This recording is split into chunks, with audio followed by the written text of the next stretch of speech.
كان في واحد استورد أحذية من الصين. الأحذية دي عليها علامة مقلدة أو علامة شبه علامة موجودة عالميا، قلد العلامة دي ودخل بيها المينا في مصر، وكان الوكيل المصري للعلامة الأصلية عرف باللي حصل فاتخذ الإجراءات القانونية. وبرضه كان في حاجة تانية، إن في صاحب دار نشر طبع كتاب لأحد العلماء، العالم ده كان متوفى، هو طبع الكتاب بتاعه ووزعه. طب إيه هي الحكاية؟ الحكاية إن في قانون اسمه قانون الملكية الفكرية بيحمي العلامات التجارية وبيحمي الاختراعات، بيحمي المؤلفات. يعني واحد عنده علامة تجارية، صنع منتج معين وحط علامته التجاريه عليه، فمثلا القلم ده تم تصنيعه واتحطت عليه علامه تجاريه معينه وتم تسجيل العلامه ديت، اذا العلامه دي تحت حمايه القانون، القانون بيحميها. ما ينفعش حد يعمل القلم ويحط عليه علامه شبهها، حتى مش يحطها نفسها، ما يحطش عليها شبهها.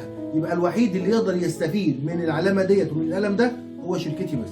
طيب المؤلف اللي كتب كتاب عصارة علم ومجهود سنين، ما ينفعش حد تاني يبيع الكتاب ده لصالحه، اذا فهو الوحيد اللي ممكن يستغل الكتاب دوت، هو الوحيد اللي يبيعه. لو واحد تاني باعه من غير اذنه دي جريمه يعاقب عليها القانون. يعني صاحب علامه تجاريه تم تقليدها، صاحب الفيلم او المنتج ايا كان، اي حد صاحب حق، ما ينفعش قناه من القنوات تذيع الفيلم ده الا بموافقته، وما ينفعش حد ينشر الكتاب بتاعك الا بموافقتك. ده كمان في جريمه تانيه، ممكن واحد ياخد الماده العلميه وينسبها لنفسه، برضه دي جريمه. صاحب الاختراع اللي لقى حد تاني بيستغله دي جريمه، لازم موافقته. الحاجات دي وحاجات كتير بيحميها القانون، اسمه قانون الملكيه الفكريه. طب ايه اللي ممكن نعمله احنا بقى؟ ايه اللي عمله الوكيل المصري صاحب العلامة التجارية الأصلية؟ وإيه اللي عمله ورثة المؤلف للكتاب اللي طبعته ونشرته دار النشر من غير ما ترجع لهم؟ أول حاجة عملها الوكيل المصري إنه رفع طلب حجز على البضائع ديت وهي في المينا، كانت البضائع لسه داخلة المينا. أول ما دخلت المينا عرف الراجل، عمل حجز على البضائع ديت فورا وقدم بلاغ للنائب العام ورفع دعوة أمام القضاء بإعدام هذه البضائع. وبالفعل تم الحجز على البضائع، ما خرجتش من المينا، وتم